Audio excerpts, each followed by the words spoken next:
Hello, I am Susan Hopkins. I am the Executive Director of the Merit Center, and in this series of 4 shortish videos, I have spoken to you about what self-reg is, the difference between self-reg and self-control, about the self-reg framework, which is Dr. Stuart Shanker's framework for understanding stress, understanding energy, and learning to manage energy and tension.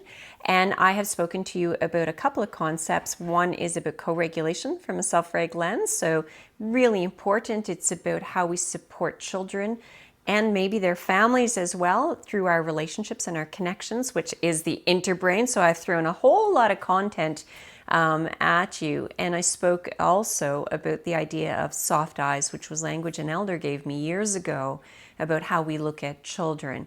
Before I show you any of those, I want you to think about this one first. It's this concept of you are the strategy.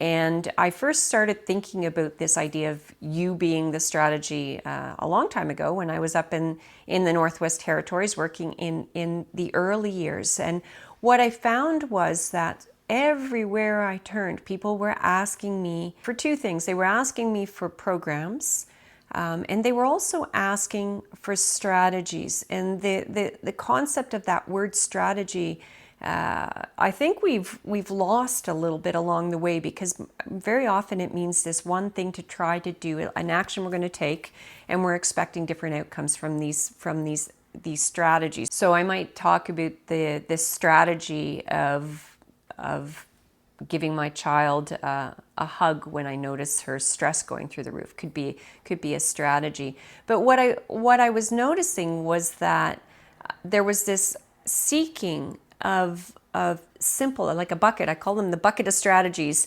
These simple ideas and solutions to problems that were really grounded more in relationships, in children feeling safe and connected, feeling competent and capable, that they were balanced, and their well-being from a holistic lens. And so this idea of you are the strategy, which you can also think of it as a group as we are the strategy, is an important one.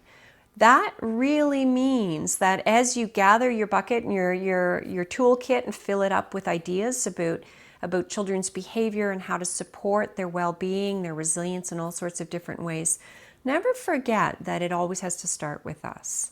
And never forget the power of one adult looking at a child, or looking at a group of children and trying to, knowing that child's intention, knowing that children needs to feel cared about, to feel that they belong, they're welcome.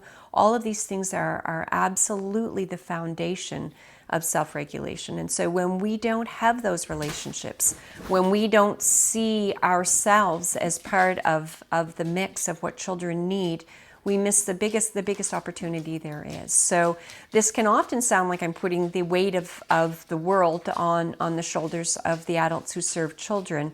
It's more like lifting all of you up and telling you just how important your work is, why we're yelling off rooftops and trying to get everyone else to understand just how important early childhood educators are for the well-being of our children and our society as a whole. So it's important that you take care of your stress and that you take care of your well-being as well. But it's also recognizing that, at the universal level, there's so much that we can do in our center, and it's not just for those children, it's not just for the ones who already know how to follow whatever our agreements are. It's not just for those that get along really well or able to catch on to what it is we're expecting of them. It's for every single child that walks across that threshold of your door. So thank you for everything that you do. You are the strategy. Your well-being matters, but your work matters so much too.